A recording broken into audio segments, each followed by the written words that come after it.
Return to Work says reason for strike are state matters. 10 of 34 local government areas in Katsina State under constant attacks by bandits. Governor Masari raises the alarm, urges military to change strategy. And Iran's new president, Ibrahim Raisi, vows to support diplomatic plans to lift sanctions on his country as he is sworn into office. Plus, business sports news from Abuja, and later, international news from our studio in London. On business news tonight, African Development Bank to launch $500 million innovation program to boost technology and creative industry in Nigeria. On sports news tonight, Lionel Messi will leave FC Barcelona as the Catalan club are unable to fulfill a new contract that had been agreed with the player. And from Abuja, federal government says no Nigerian company bidded for the rehabilitation of the Warri and Kaduna refineries awarded to a foreign company at $1.4 billion.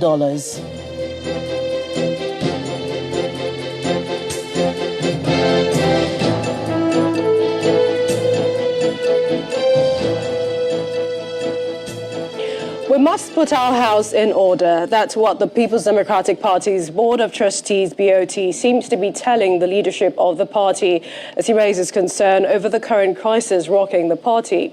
The BOT is asking members to stop the infighting, which it says could jeopardize the peaceful conduct of the proposed National Congress in December this year.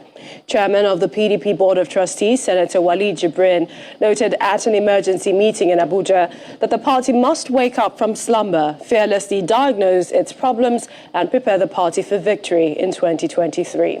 Meanwhile, the national chairman of the PDP, Prince Uche Secondus, has appealed to members to work together for a peaceful transition of powers to a new National Working Committee. It's a well-attended emergency meeting of the PDP Board of Trustees at the party's headquarters in Abuja, with former national officers, including former Senate presidents, in attendance. The meeting is part of efforts to address some of the internal crises rocking the party, including defections of members and the resignation of some principal officers of the party, as well as calls for the sack of the Secondus-led National Working Committee. Thank you. In his welcome remarks, the chairman of the Board of Trustees raises concern over how the ongoing crisis in the party could affect its prospects in 2023 if not urgently addressed. This is our time to come out and deal with these matters, especially the recent one that has just happened within. The deputy national chairman, 7 of them, have resigned. There has been some sort of cold war within the PDP leadership structure, with some members of the party calling for the resignation of the chairman of the National Working Committee. The party has also lost some of its members to the ruling party, and most recently, 7 principal officers of the party resigned, a situation that reignited calls for the sack of the Secondus-led National Working Committee. The PDP national chairman, who is at the center of the storm, now addresses the gathering. He notes that despite the divergent opinions, the NWC is interested in smooth transition of power at the party's national convention in December. Issues of this nature must be handled quickly and swiftly, because any dislocation will cause an infraction and will result to several unknown issues that we may come out and we may not be able, but God forbid. The PDP is expected to elect officers who will lead it into the next general elections during the national convention, tentatively scheduled for December this year. However, many within the party see the recent development as a huge threat to the party's chances in 2023. To other stories, the federal government is asking resident doctors to return to work, maintaining that the major issues upon which the strike is based are purely state government affairs. The Minister of Health, Dr. Osage Haniwe, during a briefing in Abuja, noted that 5 of the issues which concern the federal government are in the process of being implemented. However, the National Association of Resident Doctors insists the federal government cannot direct its members to return to work, having failed to keep its own end of the Memorandum of Agreement that was signed in 2020. Our correspondent, Emperor Simon, has more.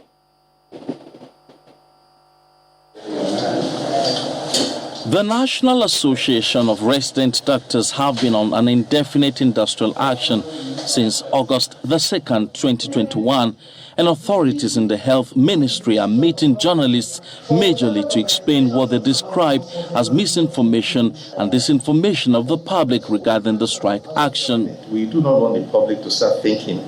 The Minister of Health begins by asking the striking resident doctors to return to work by Friday, 6th of August 2021. Striking is not a tool to be used at this time of need. And I want to advise that you go back to work by tomorrow. Then we're still appealing to the doctors to go back to the negotiating table. Key among the reasons the resident doctors are on strike are delays in the disbursement of medical residency training funds, non-payment of the salaries of house officers, non-payment of the national minimum wage consequential adjustment to resident doctors, abolishment of bench fee for outside postings, poor response of most state governments in domesticating the Medical Residency Training Act of 2017, and health insurance issues. However, the Minister of Health says only 5 of the issues affect the federal government. At the moment, Nigeria has over 176,000 cases of COVID-19, as 2,167 deaths have been recorded from the virus. The government is concerned about the effect the strike action will have on its efforts to tackle the situation, especially as the cases of the Delta variant increase. We are already receiving reports that persons who are appearing with symptoms that look like COVID-19 are going to hospital are being rejected because they are told that the resident doctors are on strike. This is dangerous. Reacting, President of the National Association of Resident Doctors in a Zoom interview says the federal government failed to keep its promises and so has no justification to ask the striking resident doctors to return to work. A father will not tell his son to go back to work when you have not done what you are supposed to do. An MOA was signed on the 31st of March, and an addendum to that was done on the 9th of April for basic things meant mostly for federal institutions, not for states. It's the 3rd time the resident doctors are going on strike in 2021 to press home their demands, and the attending consequences of the industrial action on the health sector in Nigeria is better imagined. Emperor Simon, Channels Television News.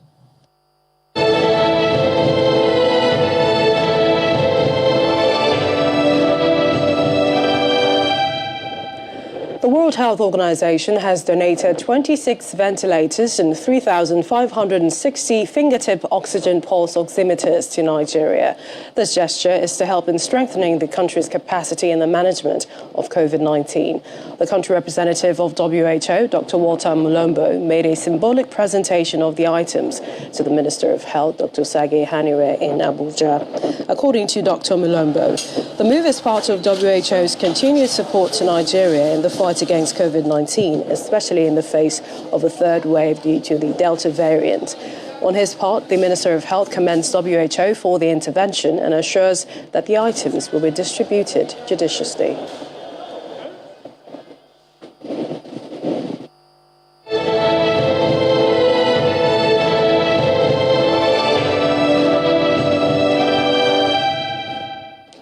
and 7 states in the country are to receive $50 to $60 million each of the $700 million US funding from the World Bank for specific water schemes.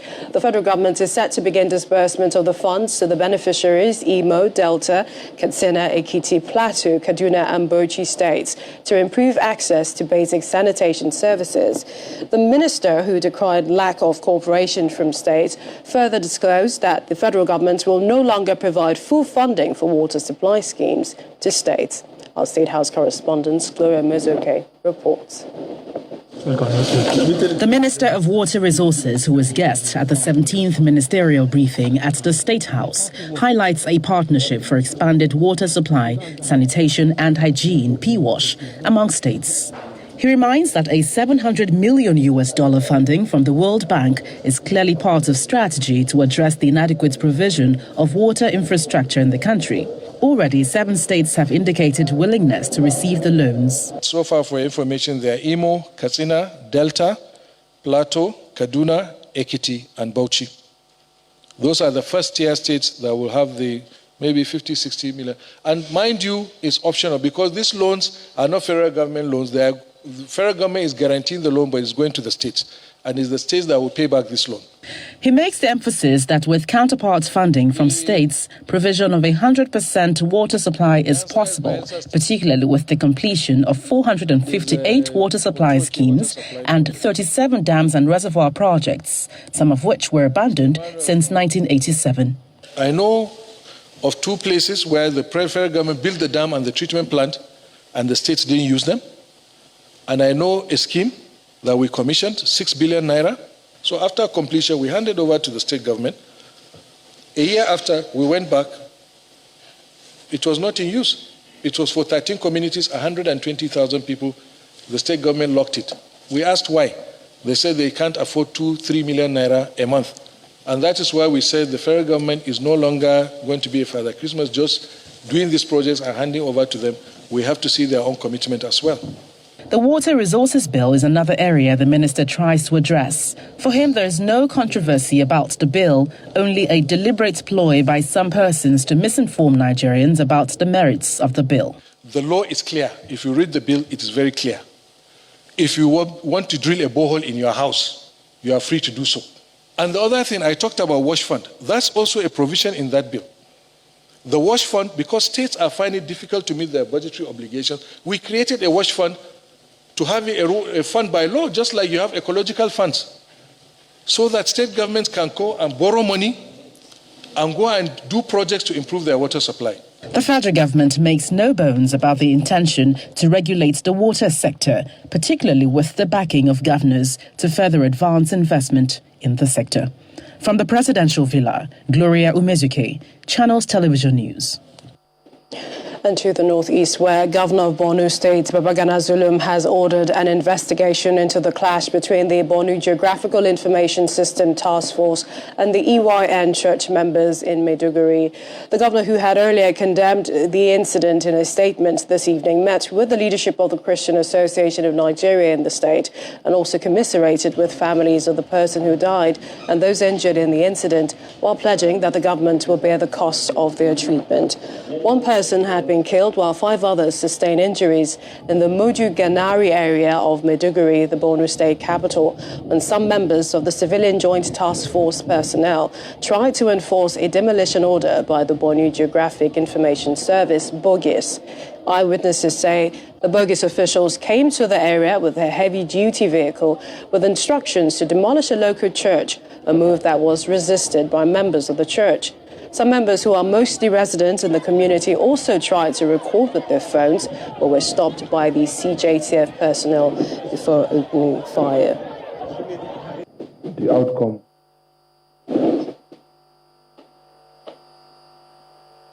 shall be forwarded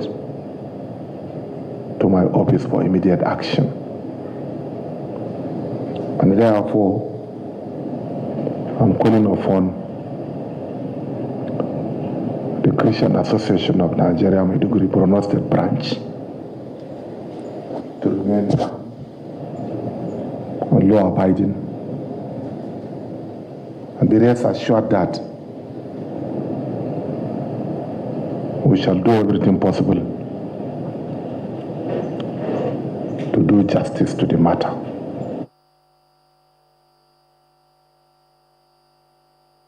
In part two, after the break, one person dead as flood ravages communities in Taraba State after heavy downpour. Please stay with us.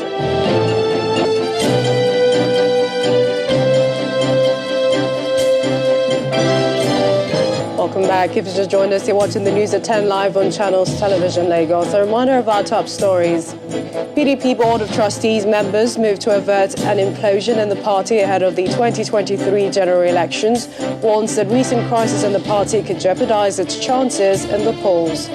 Federal government are striking resident doctors to return to work, says reasons for strike are state matters. 10 of 34 local government areas in Katsina State under constant attacks by bandits. Governor Masari raises the alarm, urges military to change strategy. And Iran's new president, Ibrahim Raisi, vows to support diplomatic plans to lift sanctions on his country as he is sworn into office.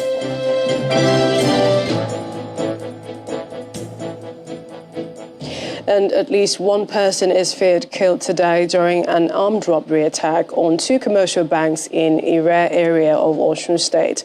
Channels Television gathers that the yet-to-be-identified victim was hit by a stray bullet. According to an eyewitness, the robbers stormed the two banks at about 3:50 p.m. in Borikwe local government area and escaped through Adat town afterwards. Confirming the incident, the Osun State Police Command spokesperson explains that the tactical team are in pursuit of the armed robbers. Meanwhile, police operatives of B Division in Ewet Housing have arrested a young lady, Loretta Anoff, alleged to have stabbed her boyfriend to death, making away with his vehicle a huge sum of money in Uyo, the state capital. According to a statement by the police public relations officer, the suspect was arrested at the verge of changing the ownership of the victim's vehicle and the recovery of about 2.5 million naira. The Commissioner of Police has ordered an immediate transfer of the case to the state's Criminal Investigation Department for discreet investigation. And it was a tough day for residents of Jalingo, the Taraba State capital today, as houses, business premises and farmlands were submerged by floods. The heavy downpour, which lasted several hours and blocked drainage systems, is believed to have triggered the flood. This comes barely 1 month after the previous flooding took place in July this year. For the second time in a month, flood has wreaked havoc on residents of Sabongeri, Nukai, Mayogoi and Ruby communities, all in Jalingo axis in the Taraba State capital. Houses, business premises, farmlands as well as vehicles are not spared in the movement of this body of water.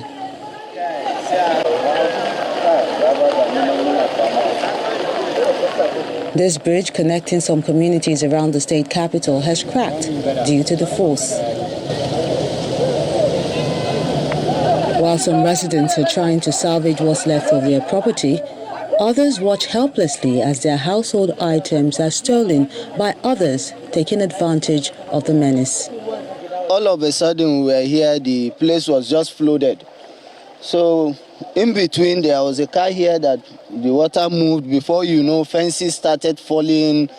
Even the whole fence of my house was down. Then all of a sudden, some of the things that we were not able to get because of the flood, we just saw guys from nowhere entering the water to pick them up. And when you want to claim your property, they tell you that it's their own. They followed it from elsewhere to pick them. Our government are not helping matters. They need to sensitize people on how to settle. Yes.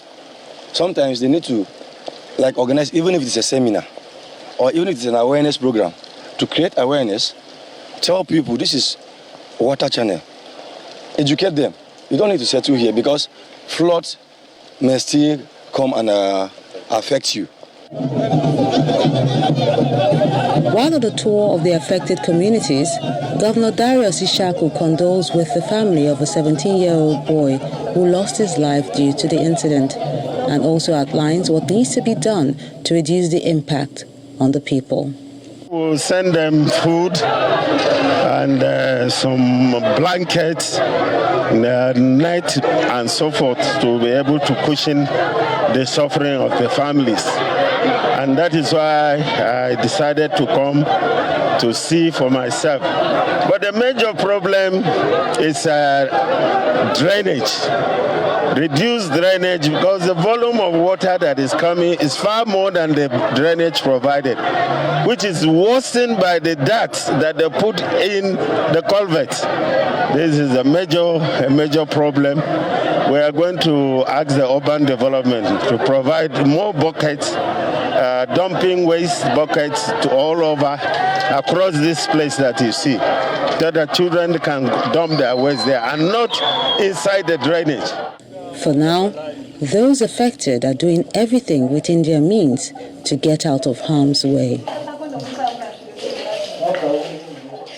Governor Samuel Ortom of Benue State is not happy with some leaders, as well as his colleagues, for what he considers as their silence over security issues, especially kidnappings of students across the country. The governor made the call while receiving the APC Benue Northeast senatorial candidate and a financier of the party, Mrs. Mimi Adzape, as well as leaders from 5 political wards from Kwande local government into the People's Democratic Party in Benue State. He also wants internally displaced persons to be better protected. Over 1.5 million internally displaced persons sacked from their ancestral homes in 2018 continue to languish in IDP camps across Benue State. 4 years after, they are yet to be resettled, and this does not go down well with some members of the ruling All Progressives Congress. On July the 17th, 2021, the party's candidate for the 2019 senatorial election for Benue Northeast visited the Abagana camp with relief materials and demands that her party provides an enabling environment for the IDPs to return to. I just came here to make a statement to beg, to ask for assistance from the federal government to relocate my family, to relocate my mothers, my fathers, my brothers and sisters back to their home. This call she made was not well received by her party, which announced her suspension from its fold. This does not deter Mrs. Adzape, who reiterates the call when she meets the state governor, Samuel Ortom. Politics is about you. It is not about me. It is not about the governor or the appointees.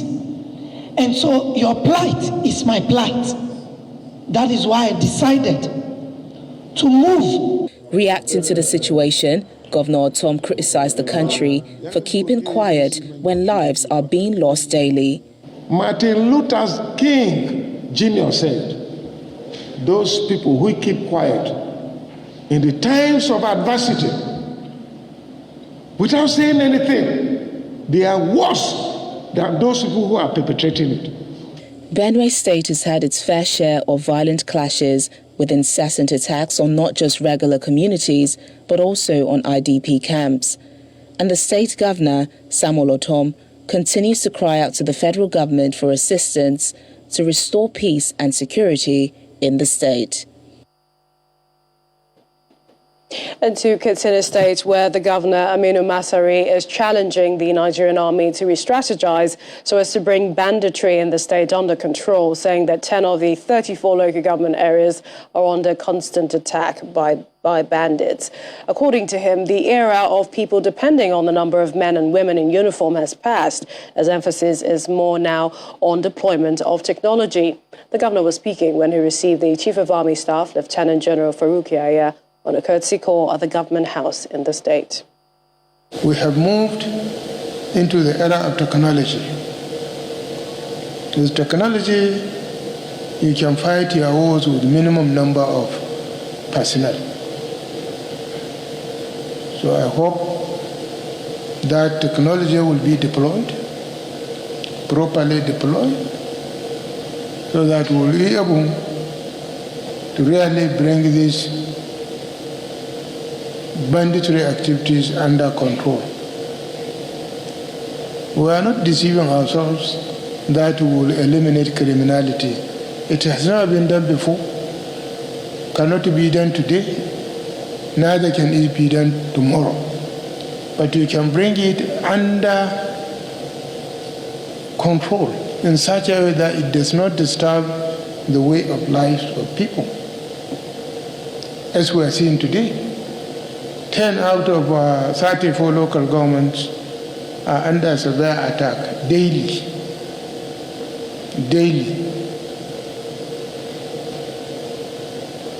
So with that in mind, there is no way we can sleep. So generally, we are not in a very comfortable position, but we thank God. Definitely, there is improvement.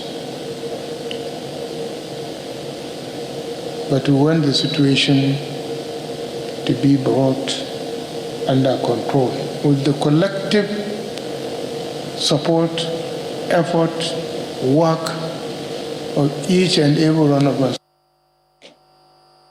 Meanwhile, the army chief told the governor that his visit was to meet and interact with the troops on ground. He pleaded with the governor not to relent in his efforts in supporting the military personnel operating in the state.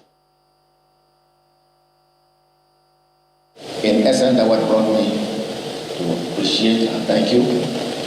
The troops have always briefed, whether we are here or not, of the tremendous support they are getting from you in terms of logistics, support, equipment, and probably particularly guidance. Having been the chief executive officer here who knows it all, also who feel the pinch, I want to most sincerely appreciate and thank you for all that, and to request Your Excellency not to rest, not to relent in its hours, but to continue to support us.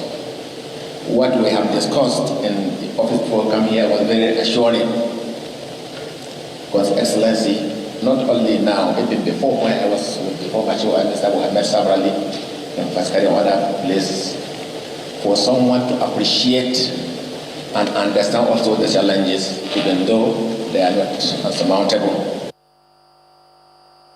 When the news at 10 returns, Lagos State House of Assembly approves 50% reduction in the pension of former governors of the state, plus African Development Bank to launch $500 million innovation program to boost technology and creative industry in Nigeria. That's on Business News. Do join us again.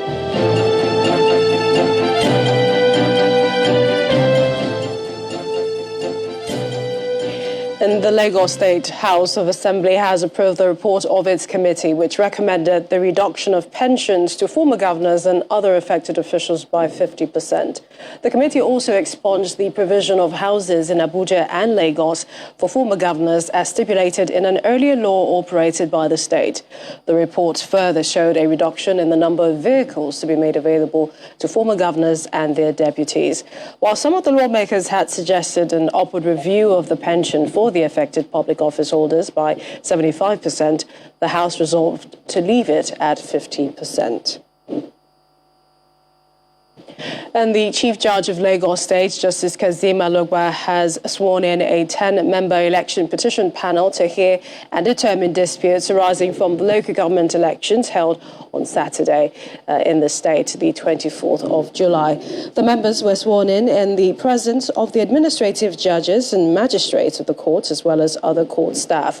They were divided into two panels of 5 members each, who were sworn in pursuant to the provisions of Section 1 of the Local Government Election Tribunal Law of Lagos 2015. With both panels headed by newly retired judges of the state judiciary. Justice Babatunde Candidate Johnson heads panel 1, which will sit at the premises of the Lagos State High Court in Ikeja to hear petitions from local government areas on the mainland, while panel 2, headed by Justice Adeniyi Onigbanjo, will sit at the former Federal High Court complex, Alausa, to hear petitions from local government areas on the island. After inaugurating the panels, the Chief Judge reminded the members to be transparent and honest in discharging their duties. And off to Abuja we go. Here's Linda Kibe with more stories. Hi, Linda. Hello, Millicent. The whole idea of local content policy is to give Nigerian companies an opportunity to operate in the oil and gas industry. But sadly, the Minister of State for Petroleum, Mr. Timipri Silva, today revealed that no Nigerian company bidded for the contracts on the rehabilitation of the country's refineries, which has just been re-awarded by the federal government to foreign companies at a cost of $1.4 billion. Mr. Silva was speaking earlier on our political program, Politics Today. I will agree with you that the government is not the best manager of refineries. And that's why this time we are actually going to have a professional manager to manage refineries. We're not going to manage the refineries at all. I've said that for the opt-in time. But we believe that the refineries, we should get the refineries back to life before we decide on the option of whether we are going to privatize or sell off the refineries. Who are the people? Which companies are getting what? Port Harcourt Refinery, the contractor for Port Harcourt Refinery Rehabilitation is called Tecnimont. It's an Italian company in partnership with Daewoo. That's the consortium.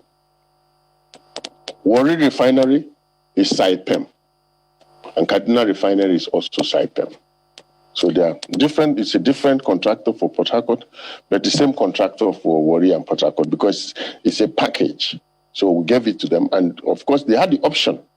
All contractors had the option of choosing one refinery or the two, but all the contractors requested for that package, which contained the two refineries. So we gave it to them as one. Was there a bidding process? It was a bidding process. It came from 30 interested companies, came down to to 5 companies pre-qualified, and then, of course, Saipem won. Was there any Nigerian company on that bidding process? No, there was no Nigerian company on renewables. What we are telling the rest of the world is that we cannot join that race to renewables now. If you tell me, in the definition of renewables, you tell me that nuclear energy is a renewable fuel, while gas is not, I disagree with you. So what we are saying is, yes, the West has defined renewables. They are saying they want to move to renewables.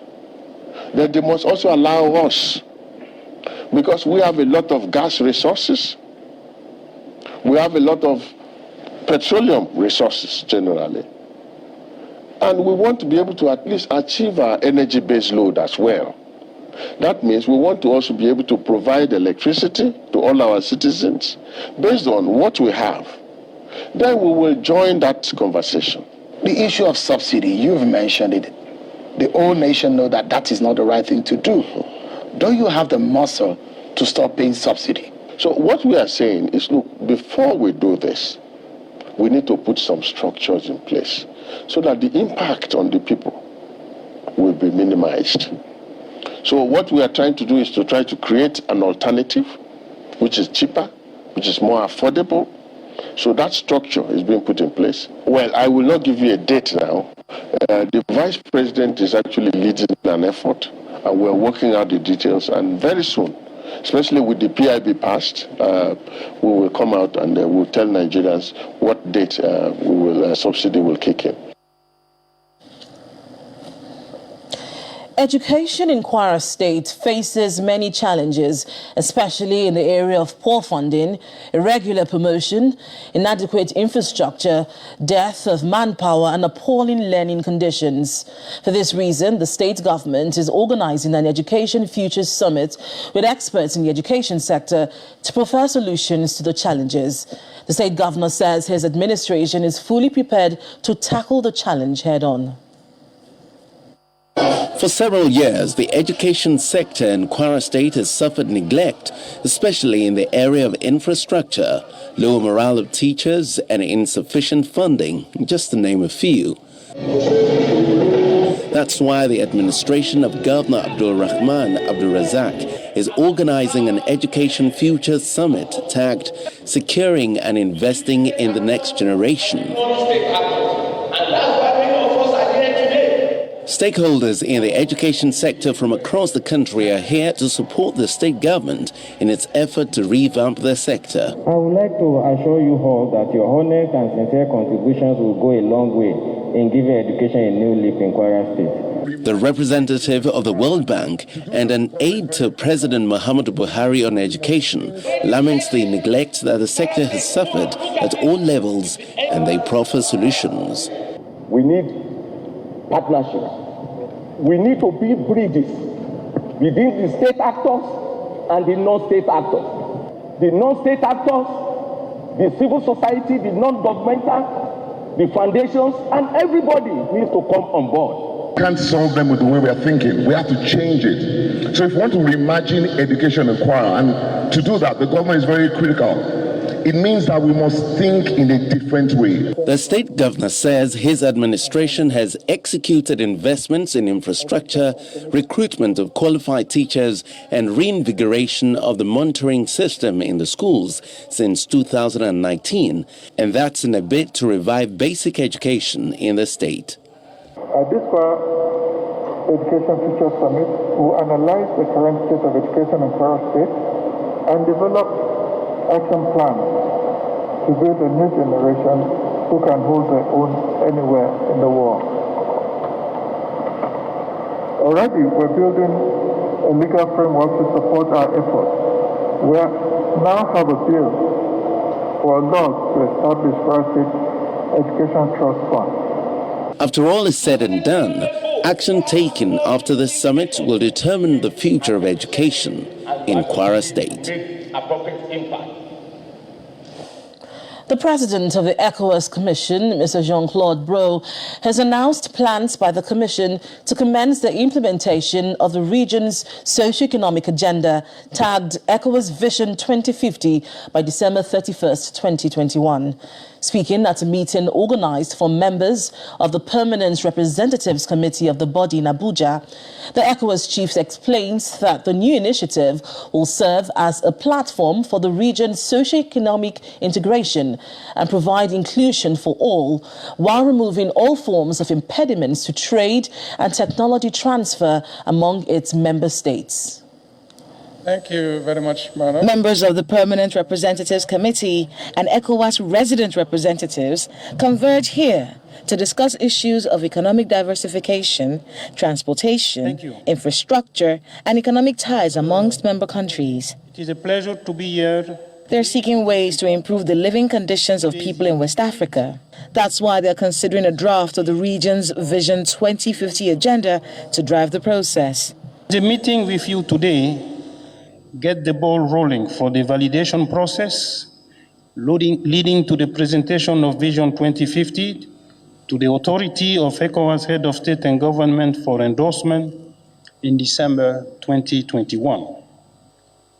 Your Excellencies, distinguished ladies and gentlemen, Vision 2050 seeks to build on the accomplishment of Vision 2020, which has set a strong foundation for the movement from an ECOWAS of state to an ECOWAS of people. Before now, the body has been considering a series of strategies to improve the people's lives, including the Vision 2020, which experts say has achieved some level of success despite the current state of insecurity in the sub-region. Members of the ECOWAS region and development partners list areas of priority which the new policy must focus on. The discussions at this two-day meeting must be all-encompassing, as well as prefer potential solutions to the challenges confronting the region. All ideas expressed must be taken on board, as this will ensure that the final vision is strategic and incorporates a realistic time frame for all the programs and projects that the community intends to implement. The GSZ is confident that the future Vision 2050 could be a watershed for the region if the inclusion and commitment of the development phases remain high for all the stakeholders for the next steps. For 2 days, these representatives drawn from the ECOWAS region will come up with strategies to change the narrative in the socio-economic development of its people. That, if well implemented, will be a game changer for the West African sub-region. And that's all from Abuja. Back to you, Millicent. Thanks, Linda. And the U.S. Consul General in Nigeria, Claire Pierangelo, has conveyed the concerns of the U.S. government about the freedom of press in Nigeria. Speaking at a forum held in Lagos to discuss press freedom, freedom of expression and civic space, the U.S. Consul General says the Biden-Harris administration is committed to putting human rights at the heart of their foreign policy. She goes on to say that some concerns remain about the freedom of journalists to do their job in Nigeria, noting that when legislation is introduced, it could have significant consequences for the freedom of the press. The Nigerian government's ongoing suspension of Twitter and the stated intent to reintroduce registration requirements for other social media platforms is deeply worrisome to us and to others around the world. Banning or significantly restricting social media, including under threat of prosecution, undermines Nigerians' human rights and fundamental freedoms. We are encouraged by the meetings between Twitter and Government Technical Committee last week aimed at resolving suspension, and we wish the best in this negotiation that the government and Twitter can come to an agreement that preserves the rights of Nigerian citizens to their freedom of expression. So in view of these recent developments, you, reporters, editors, media executives, and civil society representatives, you must remain vigilant to protect the right of freedom of expression and press freedom. To fulfill its highest civic purpose, the press must be both independent and unbiased. And without independence, a media outlet functions as a public relations mouthpiece for the government and other powerful interests. And as I said, this is something that even democracies such as the United States struggle with every day. We're going to be 250 years old in a couple of years. And it's our first thing we did was create the First Amendment to the Constitution. And 250 years later, we are still working at it. So it is always a work in progress. In the same breath, history is full of cautionary tales showing that when governments try to limit citizens' right to talk about certain topics, important conversations are pushed to the shadows, allowing individuals to, allowing individuals to express their opinions. No matter how much the government and other citizens may disagree with them. Let's bring you some business news now. Here's Melinda Kilami.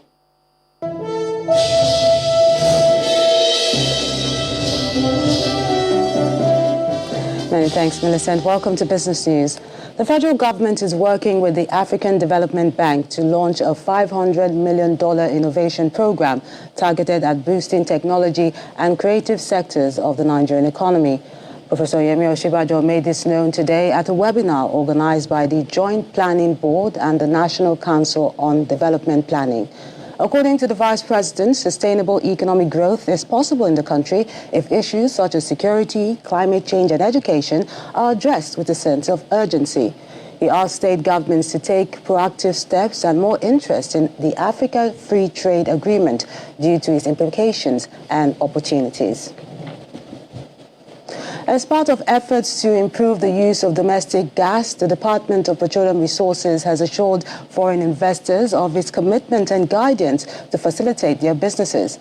The DPR director, Mr. Saki Anwalu, made this known during a meeting with an Iranian delegation seeking to invest in gas development. He adds that Nigeria is open for business as the country aims to optimize alternative energy sources. And talking about energy sources, let's check out those oil prices. They rose towards $71 a barrel today on rising Middle East tensions, while fresh movement restrictions to counter a surge in COVID-19 cases threaten demand. Brent crude oil futures rose by 1.26% to $71.25 per barrel after dipping earlier below $70 for the first time since July the 21st. U.S. West Texas Intermediate crude futures rose 1.54% to $69.19 per barrel. That was about 9:22 p.m. local time. Both benchmarks fell by more than $2 a barrel on Wednesday, and that puts the benchmarks on track for their lowest since July the 20th. The equities market closed on a negative note today as the all-share index fell by 0.32%, wiping off yesterday's gains. Ladi Williams tells us more.